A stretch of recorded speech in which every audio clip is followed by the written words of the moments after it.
Qu'avons-nous retiré de l'essor des récits de transfuges et de transclasses qui ont recouvert les étals des librairies et les pages des journaux il y a quelques années et même aujourd'hui encore, parfois critiqués pour leur redondance et leur ambiguïté par rapport à la méritocratie qui stipule que le talent suffit à monter dans l'échelle sociale. Ces récits ont remis au goût du jour la réflexion sur les classes sociales. Après le temps de la théorisation, puis celui des récits personnels, le temps de la réflexion collective est venu. Que font les transclasses à la hiérarchie sociale? Les transclasses peuvent-ils être des maillons essentiels de l'émancipation collective? Une invitée ce soir pour nous éclairer, Chantal Jacquet, bonsoir. Bonsoir. Vous êtes philosophe, professeur émérite à Panthéon-Sorbonne. Je rappelle le titre de cet ouvrage que vous signez au PUF, les presses universitaires de France, Révolution transclasse, une nouvelle théorie de l'émancipation. Merci d'être venu ce soir dans Question du soir.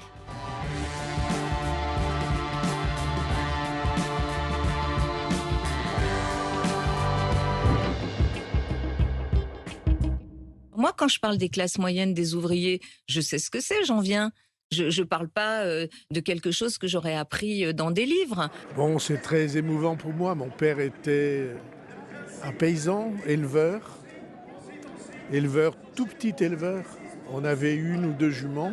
J'ai travaillé à côté de mes études depuis toujours. Moi, depuis l'âge de 15 ans, 16 ans, j'ai travaillé non-stop à ce jour. Ça m'a permis aussi de financer mes études, aussi d'aider ma famille. Mais c'est pas du misérabilisme, ce que je vous dis. C'est la situation de tellement de Marocains qui vivent en France, ou de Franco-Marocains. Ma maman est femme de ménage. Elle doit partir en retraite là, au mois de juillet prochain, à plus de 67 ans, parce que sinon, elle n'avait pas de quoi vivre. Parce que je sais d'où je viens, je n'oublierai jamais pour qui l'on se bat. Parce que je suis né en Seine-Saint-Denis et que j'y ai grandi, j'ai vu ces réalités que les grandes écoles ne feront jamais toucher du doigt. Ces réalités qu'on ne vit que dans la vraie vie lorsque l'on vient de l'étage le plus bas.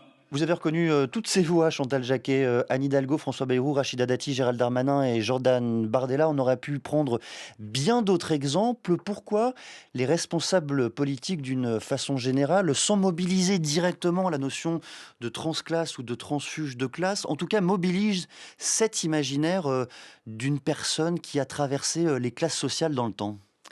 Alors très souvent, l'évocation des passages d'une classe sociale à l'autre sont destinées, est destinée à mettre en avant la mobilité qui traverse les sociétés. En réalité, elle donne de l'espoir à ceux qui n'en ont pas de changer leur situation. Et donc, politiquement, il peut y avoir un gain à mobiliser ces parcours de transclasse. Mais la vraie question, c'est de savoir ce que ça change sur le fond. Est-ce qu'il ne s'agit pas simplement d'un changement cosmétique qui fait qu'on accepte un ordre social parce qu'il donne l'impression d'être mobile, mais en réalité, c'est une mobilité provisoire au service d'un immobilisme. Voilà la vraie question. Ce qui est troublant par ailleurs, c'est que souvent ces trajectoires sont tordues. Parmi les responsables politiques qu'on a entendus, certains disent j'ai grandi en banlieue. L'environnement objectif dans lequel ils ont fait une partie de leur enfance ou de leur adolescence n'était pas si modeste que cela parfois. Pourquoi tordre justement sa vie réelle, objective ? Alors, il y a la volonté parfois de se parer des plumes du paon, puisque on va justement montrer qu'on a d'autant plus de mérite, de qualité personnelle, que le coefficient d'adversité au départ était grand. En réalité, c'est encore une forme d'illusion, puisque ces parcours sont autorisés aussi par des institutions, par des bourses, par des systèmes d'aide. Ils sont autorisés aussi par la famille qui peut propulser. Donc, ce ne sont pas des parcours personnels, ce sont toujours des productions collectives. Mais la mise en scène est très souvent, finalement, individualisée. Au fond, on présente le parcours comme une forme d'œuvre d'art en oubliant tout l'échafaudage qui a permis de le construire. Donc, c'est un petit peu un leurre. Et c'est pourquoi la vraie question qu'il faut se poser, c'est non pas celle du passage, mais quelle position on occupe ensuite. Qu'est-ce qu'on fait de ce passage et qu'est-ce qu'on fait surtout de ceux qu'on a laissés derrière nous ? Parce que la question qui se pose, c'est celle de la justice. Ce n'est pas parce que un individu ou même une centaine d'individus ont pu échapper à un couperet social, se sortir de leur misère, que du même coup, ça change fondamentalement l'ordre social. Et c'est pourquoi la question qui se pose à tous les transclasses, quels qu'ils soient, c'est que faites-vous de ce passage ? Et surtout, qu'est-ce que la société fait de ces passages? Est-ce qu'elle s'en sert comme d'une espèce d'alibi pour conforter une forme d'immobilisme général? Ou est-ce qu'elle essaye de comprendre qu'au fond, l'essentiel, c'est peut-être de se poser la question de savoir comment abolir les classes sociales, comment permettre finalement que chacun puisse avoir une vie digne, pas seulement d'un point de vue économique, mais aussi d'un point de vue culturel, avoir un réseau de relations riche et pouvoir avoir une vie digne d'être vécue. Et il est fondamental, Chantal Jacquet, ce lien que vous établissez entre ces trajectoires individuelles de transclasse d'un côté, l'émancipation collective de l'autre. On y reviendra, mais entamons cette discussion, si vous le voulez bien, par des définitions. Transclasse, transfuge de classe, quelle différence? Alors, le concept de transfuge de classe, c'est un concept qui était d'abord un concept sociologique, mais qui désignait les gens qui quittent leur classe sociale, mais avec toujours cette idée d'une fuite. Un transfuge, c'est celui qui a fui, et ça s'accompagne d'une problématique, je qualifierais une problématique presque axiologique de jugement de valeur. Est-ce que c'est une désertion, une trahison? Donc ce concept, pour moi, il est plutôt idéologique, et c'est la raison pour laquelle, dans mon premier livre en 2014, j'ai plutôt mis l'accent sur la notion de transclasse. J'ai forgé ce néologisme pour désigner les passages d'une classe à l'autre sans jugement de valeur, parce que le fait de changer de classe sociale, c'est pas nécessairement une fuite. Ça peut être aussi une propulsion par la famille. Ça peut être une extraction de la classe dominante qui a besoin d'une main-d'œuvre qualifiée. Donc, la fuite, c'est une possibilité, quand on ne peut plus supporter un milieu, quand on n'y a pas sa place. Mais c'est pas le seul mode de passage. Et par ailleurs, alors, j'entends par transclasse, les individus ou les groupes d'individus qui connaissent un passage, qui une traversée des classes, dans un sens comme dans l'autre, c'est-à-dire Pas nécessairement du point de vue ascendant. Non, et je récuse les notions d'ascension et de déclassement, parce que la question qu'on peut se poser, une fois que ce passage est effectué, est-ce qu'au fond, ce qu'on appelle une ascension sociale nous a vraiment élevés? On a peut-être plus d'argent, mais est-ce que... Moralement, vous voulez dire? Moralement, éthiquement, est-ce que, au fond, ça a été une forme d'ouverture ou est-ce que c'est pas une forme de piège? La question mérite d'être posée. Inversement, ce qu'on appelle le déclassement, ça peut être parfois aussi l'occasion de sortir d'un milieu étroit, de l'entre-soi, et donc de s'ouvrir à une autre réalité. C'est pourquoi je pense qu'il faut décorréler l'idée d'un passage d'une classe à l'autre avec celle d'ascension ou de déclassement, et ne pas porter de jugement de valeur, parce qu'au bout du compte, c'est ce qu'on aura fait de ce passage qui nous permettra de dire que ce passage a été profitable, pas seulement à soi, mais à la société, ou au contraire, il aurait été un frein, finalement, à une émancipation réelle. Comment expliquez-vous que la notion elle-même se soit, en 15 ans, en une quinzaine d'années à peu près, disons, se soit répandue si rapidement dans la société française, dans le domaine politique, on en a parlé, dans le champ littéraire également, dans le champ artistique d'une façon générale, cette notion-là, que vient-elle rencontrer, percuter, accueillir peut-être aussi au sein de la société française? Alors d'abord, le fait d'avoir réfléchi sur les passages d'une classe sociale à l'autre, c'est-à-dire ne pas s'être enfermé simplement dans la notion de reproduction, mais d'avoir pensé une non-reproduction, ça rendait visible ce qui était invisible, et donc ça lui donnait finalement un droit de cité, et ça encourageait aussi la prise de parole, ceux qui restaient dans l'ombre ou ceux qui avaient l'impression d'avoir des parcours strictement personnels ont pris conscience qu'ils n'étaient pas seuls, qu'il y avait une pluralité de discours, une pluralité de voix.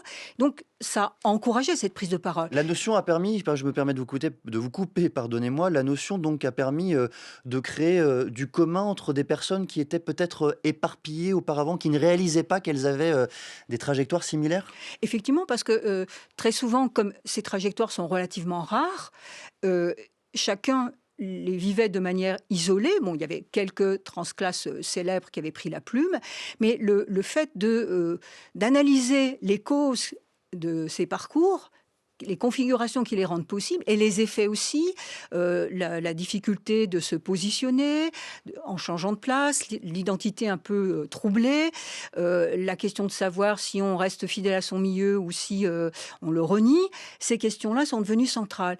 Et puis, au-delà du fait que lorsque l'on produit des concepts qui aident aux gens à prendre conscience d'eux-mêmes et donc à prendre la parole, il y a aussi, d'un point de vue politique, le fait que cette question-là est apparue cruciale à un moment donné. Et pour moi, c'est aussi parce qu'on est dans une société immobiliste, des sociétés où il n'y a plus de projet politique commun. Mmh. Et donc, ces aventures individuelles ont pris un peu le relais, donné de l'espoir peut-être, mais aussi elles ont permis de montrer qu'il y avait malgré tout du mouvement, qu'il y avait malgré tout du changement, alors qu'en réalité, peut-être, rien ne change. Je crois que ça a correspondu aussi à un moment où finalement il y a une sorte de désaffection vis-à-vis des grands projets politiques, une sorte de désespérance et donc un repli sur l'individualisme aussi, d'une certaine façon. Existe-t-il, Chantal Jacquet, une forme, même éloignée, mais une forme tout de même de conscience de classe entre les transclasses? La question sous-jacente, c'est quoi de commun entre Bernard Tapie et Pierre Bourdieu? La question se pose effectivement de savoir ce que les transclasses font de leur propre histoire, c'est-à-dire quelle est la conscience de classe qu'ils ont, et par rapport à leur origine et par rapport à leur positionnement. Alors, certains peuvent très bien faire cette traversée sans avoir aucune démarche réflexive. Donc, il ne s'agit pas d'idéaliser les transclasses et de dire qu'ils auraient une lucidité supérieure aux autres. Ils peuvent avoir une conscience de classe plus aiguë parce que, ayant traversé les classes, ils voient comment elles sont fabriquées. Ils voient que ce ne sont pas des états naturels, alors que quand on a toujours vécu dans une classe, on pense que finalement, il en est toujours ainsi et que c'est une qualité que l'on possède presque de façon innée. Mais ça demande tout de même, là aussi, pardonnez-moi de vous couper, mais ça demande tout de même une forme de réflexivité sur son propre parcours, sa propre trajectoire, pour réaliser qu'on a traversé, malgré soi ou non, des mondes, des univers, des classes différents. Et effectivement, et cette réflexivité-là, elle ne peut pas émaner seulement d'une méditation personnelle, et c'est la raison pour laquelle une conscience de classe ne peut être que collective, elle ne peut se former qu'à travers l'échange et discussions, et je crois que peu à peu, la multiplicité des récits, quelle que soit leur différence de tonalité, amène à se demander, au fond, est-ce qu'il y a une conscience de classe commune possible ou pas à travers ces parcours. Et la vraie question, c'est celle-là, c'est-à-dire comment on se positionne. Donc le passage, c'est une chose, il peut permettre à titre individuel une amélioration de la situation, mais la vraie question, c'est est-ce que ce passage, on se le réserve à soi-même? Est-ce que ce passage, globalement, change quelque chose ou non, hein? Et comment on se positionne vis-à-vis de ceux qui restent dans une situation extrêmement précaire? Je voudrais vous faire entendre la voix du sociologue Marouane Mohamed. Il s'exprime sur son parcours de transclasse. Il était l'invité des Matins de France Culture de Guillaume Erner le 8 janvier dernier. La notion de transfuge de classe, je pense qu'elle traduit pas du tout le parcours que j'ai fait. Un transfuge, il quitte sa classe. C'est pas en tout cas comme ça que je me définis. Je reste très ancré là où j'ai grandi. Je reste très ancré auprès des miens. Donc c'est pas un parcours de transfuge. Bien au contraire, c'est plutôt un parcours ça m'a intéressé de le publier parce que justement, c'est loin d'être un parcours individuel. Et c'est vraiment ça que j'ai voulu mettre en avant. Beaucoup de parcours sociaux sont construits de la même manière. C'est des parcours collectifs, c'est-à-dire que si j'ai pu avancer, c'est grâce, non pas au hasard, mais à des rencontres, c'est grâce aussi à des dispositifs de solidarité, c'est grâce à des moments de vie que j'ai interprétés comme des petites ouvertures que j'ai su saisir. Tout ça est arrimé à une trajectoire qui est progressive, qui se fait par étapes, et chaque étape a son importance. Il dit beaucoup de choses très intéressantes, Marouane Mohamed. Je voudrais qu'on commence par la première partie de son propos, lorsqu'il dit qu'il n'est pas un transfuge de classe parce qu'il demeure aujourd'hui ancré peut-être dans sa réalité d'origine. Néanmoins, je ne peux m'empêcher de penser qu'il est au micro de France Culture et donc peut-être qu'il y a un chemin parcouru depuis justement son milieu d'enfance. Comment aborder ce rapprochement, cette notion-là de transfuge, et lui, comme il l'aborde? Alors, je crois qu'il faut faire une différence entre précisément le passage, le changement qui s'est produit et qui est indéniable, même s'il ne s'agit pas du tout d'adopter, par exemple, les codes ou les postures de la classe dominante, mais il y a une amélioration économique qu'on ne peut pas nier, peut-être une ouverture culturelle, un réseau de relations qui a changé. Donc ça, c'est indéniable, même si on peut se sentir proche de la classe d'origine, nier le fait qu'il y ait eu des modifications, c'est aussi une violence vis-à-vis de ceux qui sont restés sur place et qui voient bien que ces modifications ont existé. Donc il faut distinguer ce changement introduit par le passage avec la position. Et la position, elle peut rester la même. Avec la conscience de classe, on peut sentir qu'on défend toujours les intérêts de la classe dominée, tout en reconnaissant que on partage plus exactement la même condition du point de vue économique et culturel. Donc c'est pour ça que pour moi, la vraie question, c'est de savoir, c'est pas tellement la question d'intégrer ou non la classe dominante. Ça n'a pas forcément d'intérêt parce qu'il y a aussi une aliénation dans la classe dominante. La vraie question, c'est quelle position on adopte et en reconnaissant honnêtement qu'on a malgré tout changé dans le passage. Sur le dernier segment des propos de Marouad Mohamed, là aussi extrêmement intéressant, sur ce lien entre trajectoire individuelle, la sienne, et l'émancipation collective. Comment est-ce que vous analysez ce rapprochement, ce lien tissé entre les deux problématiques ? Mais d'abord, par différence avec l'idée des transfuges de classe qui se fera à la force du poignet, des self-made men, etc. De toute façon, dès le départ, pour moi, un transclasse, ça n'est jamais une aventure solitaire, ce qui fait que dans des conditions extrêmement difficiles, une métamorphose se produit. C'est le fruit de ce que j'appelle une complexion, c'est-à-dire toute une série de déterminations et de facteurs qui sont des facteurs politiques, sociaux, des facteurs économiques, familiaux, la place dans la patrie, l'orientation sexuelle, l'immigration. Donc il y a une imbrication de facteurs qui fait que un transclasse est toujours le produit du collectif. Et du même coup, s'il prend conscience du fait qu'il ne s'est pas fait tout seul, qu'on lui a fait la courte échelle, eh bien, il peut avoir une ouverture sur cette perspective qui est celle de la transformation collective et plus seulement individuelle. C'est la raison pour laquelle, à la fin de mon premier livre, je disais que le problème, c'est pas de passer les barrières de classe en solo, mais de les abolir pour tous. Et je crois que si on a déjà conscience dans un parcours de transclasse individuelle que justement, c'est pas un parcours individuel, mais trans-individuel, c'est-à-dire ce sont les autres qui nous ont aidés à faire ce parcours. Et d'autres institutions, pas uniquement des individus. D'autres institutions, bien évidemment. Et donc, on a déjà une conscience de la dimension collective. Alors après, il faut faire un pas de plus, parce que ça ne suffit pas. Changer individuellement de classe, ou même un groupe qui changerait de classe ou qui améliorerait sa situation, eh bien, c'est une amélioration ponctuelle, mais ça ne permet pas une transformation globale pour ceux qui restent dans une situation précaire. Alors abordons de front maintenant, Chantal Jacquet, la question du lien entre ces parcours de transfuges de classe, de transclasse, et la question de la méritocratie. Je voudrais vous faire entendre la voix de Laïlia Véron, linguiste. Elle s'exprimait sur le Média Blast.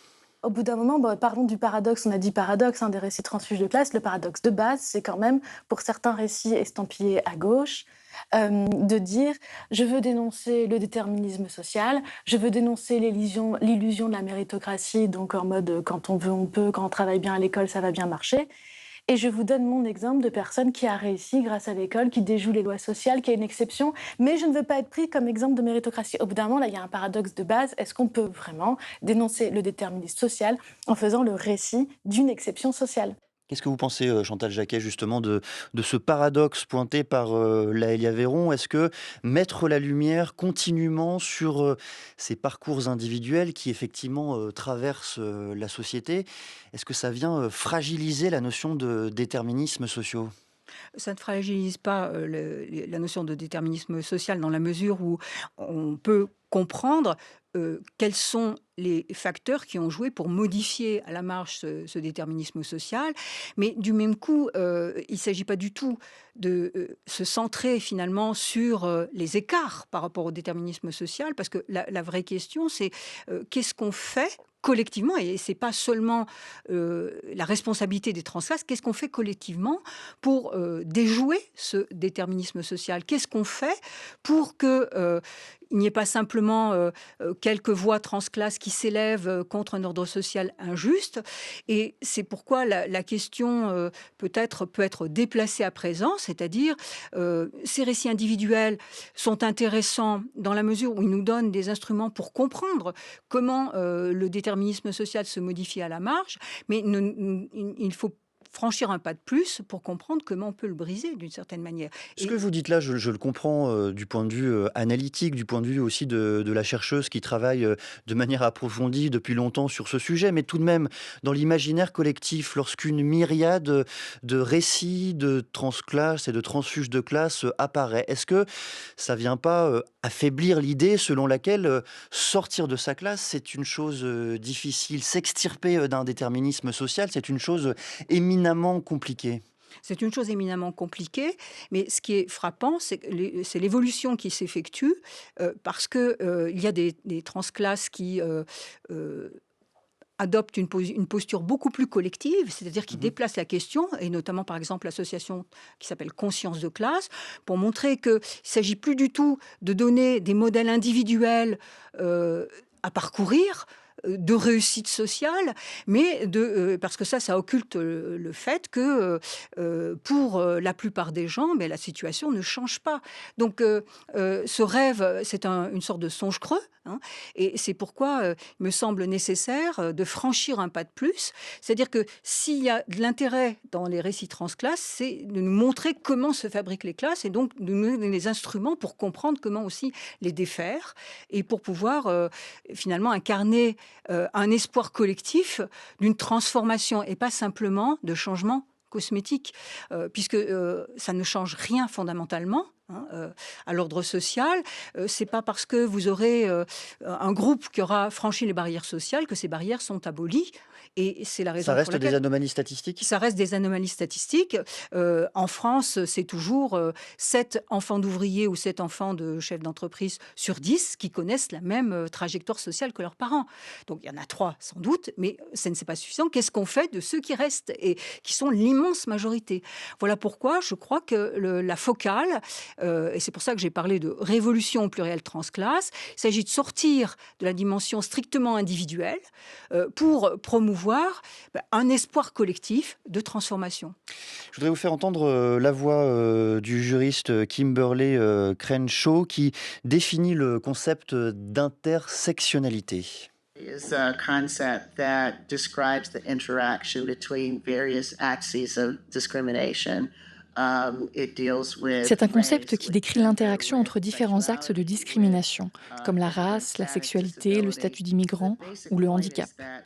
L'idée fondamentale est que nous ne faisons pas l'expérience de la discrimination d'abord sur un plan, puis sur un autre et encore sur un autre, mais que bien souvent, il s'agit d'un problème interactif. Voici la réalité que décrit l'intersectionnalité. Mais le problème plus profond, c'est que beaucoup de nos pratiques, qu'il s'agisse de pratiques militantes, de politiques publiques ou même de protection juridique, ne prennent pas en compte le fait que la discrimination peut être interactive. Et cela crée un nouveau niveau de discrimination. La juriste Kimberlé Crenshaw, et je voudrais, Chantal Jacquet, vous demander comment est-ce que vous articulez cette réflexion sur les classes, sur les transclasses, avec l'autre notion d'intersectionnalité. Comment l'un et l'autre peuvent s'imbriquer, justement? Alors, la vraie question, quand on se pose le problème de l'émancipation, c'est de savoir comment articuler toutes les formes de discrimination ou tous les obstacles à cette libération. Et c'est la raison pour laquelle il me semble qu'il était nécessaire de repenser la manière dont les différents combats d'émancipation sont pensés les uns par rapport aux autres, et souvent de façon concurrente et parallèle. Et on parle souvent, par exemple, de convergence des luttes, mais il me semble que le problème est mal posé, parce que si on essaye de trouver une convergence des luttes, c'est qu'au départ, on les a pensées comme séparées. Et c'est pourquoi... On les a pensées comme séparées, ou elles ont émergé séparément? Elles ont émergé séparément. C'est la raison pour laquelle, si on veut penser une transformation, ce que j'appelle une mutation, un changement de forme, eh bien, ça ne suffit pas d'abolir les classes sociales, parce qu'une société sans classe sera sans doute moins injuste d'un point de vue économique, d'un point de vue politique, mais elle ne sera pas nécessairement une société absolument de liberté si subsistent des discriminations. C'est la raison pour laquelle penser une émancipation suppose une vision holiste qui mêle toutes les discriminations, qui les prennent en charge. Alors, j'avais trouvé très intéressante cette idée d'intersectionnalité, parce qu'au départ, elle visait justement à penser une émancipation qui inclut toutes les formes de discrimination. Alors, le problème, c'est que, comme c'est une métaphore, l'intersection, on a l'impression que les discriminations sont des lignes séparées, alors qu'en réalité, tout est donné à la fois dans un individu. On ne se divise pas en tranches. Il n'y a pas d'un côté ce pas des variables distinctes, en tout cas. Voilà, elles sont consubstantielles. Et c'est la raison pour laquelle cette notion d'intersectionnalité, quand elle est mal maniée, eh bien, on retient plus souvent la section que l'inter, hein, et donc chacun se positionne sur un carrefour de discrimination et laisse de côté les autres. Donc mon objectif dans ce livre Révolution transclasse, c'est de penser un transclassisme donc extra-classe, c'est-à-dire sortir des classes, mais aussi ce que j'ai appelé un transclassisme supra-classe, c'est-à-dire un mouvement de dépassement des classes, les abolir, les prendre en considération, mais qui inclut toutes les discriminations, c'est-à-dire aussi bien les discriminations genrées que racialisées, que sexuelles, et toutes les discriminations, ça veut dire qu'en fait, il faut prendre en considération une histoire, hein, et que ces discriminations ne sont pas données une fois pour toutes, elles vont être variables dans l'histoire, donc à chaque génération, la tâche de mener l'enquête nécessaire pour voir comment produire une émancipation qui ne soit pas purement cosmétique ou qui ne soit réservée qu'à une partie de la population. Alors, on peut dire que c'est une amélioration si, par exemple, les femmes conquièrent des droits, mais si cette conquête ne s'accompagne pas non plus des droits pour ceux qui sont dans la misère ou ceux qui subissent des persécutions religieuses, eh bien, ça ne sera pas suffisant. Donc, voilà pourquoi il faut reprendre ce mot d'ordre qui était fondamental chez Kimberlé Crenshaw, c'est-à-dire là où elles entrent, elle parlait des femmes noires qui étaient discriminées, là où elles entrent, nous entrons tous et toutes. Donc partir de ceux qui sont les plus discriminés comme base pour pouvoir arriver à penser une émancipation pour tous. Merci beaucoup Chantal Jacquet. Je redonne le titre de votre ouvrage, Révolution transclasse, une nouvelle théorie de l'émancipation. C'est aux presses universitaires de France. Merci également à celles et ceux qui ont fait cette émission. Bertie Bourdon, Bruno Barada, Rodi Eken à la réalisation, Fan Montet et Raphaël Rousseau ce soir à la technique.